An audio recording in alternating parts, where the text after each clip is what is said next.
Le président togolais, Faure Gnassingbé a formulé un vœu important à son homologue rwandais après son élection à la dernière présidentielle du 15 juillet 2024. Le vœu du président du Togo, c'est que cette nouvelle mandature soit celle du renforcement continu des relations de coopération entre nos pays et de fraternité entre nos peuples.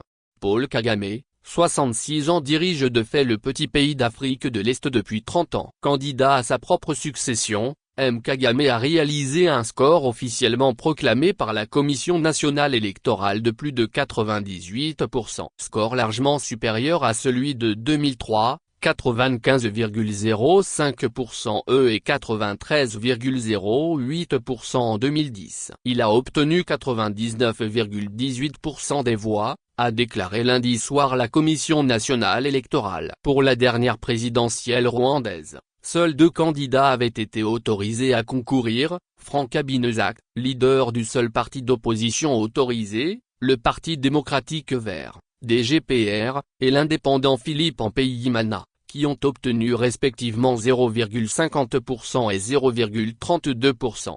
L'annonce du résultat officiel par la commission électorale fait réagir plusieurs personnalités qui ne cessent d'adresser des messages de félicitations à Paul Kagame. Parmi les chefs dirigeants qui ont adressé leurs messages de félicitations, figure M. Faure Gnassingbé. Ce dernier, dans un message, salue la brillante réélection de Paul Kagame qui, dit-il, traduit la confiance renouvelée des concitoyens rwandais en son leadership et en sa vision pour l'avenir du pays. En formulant ses félicitations, M. Gnassingbé n'a pas manqué de formuler un vœu à l'endroit de son homologue. « Je forme le vœu que cette nouvelle mandature soit celle du renforcement continu des relations de coopération entre nos pays et de fraternité entre nos peuples », a écrit le président togolais. Pour rappel, 9,7 Rwandais étaient appelés aux urnes le 15 juillet courant pour des élections législatives et présidentielles.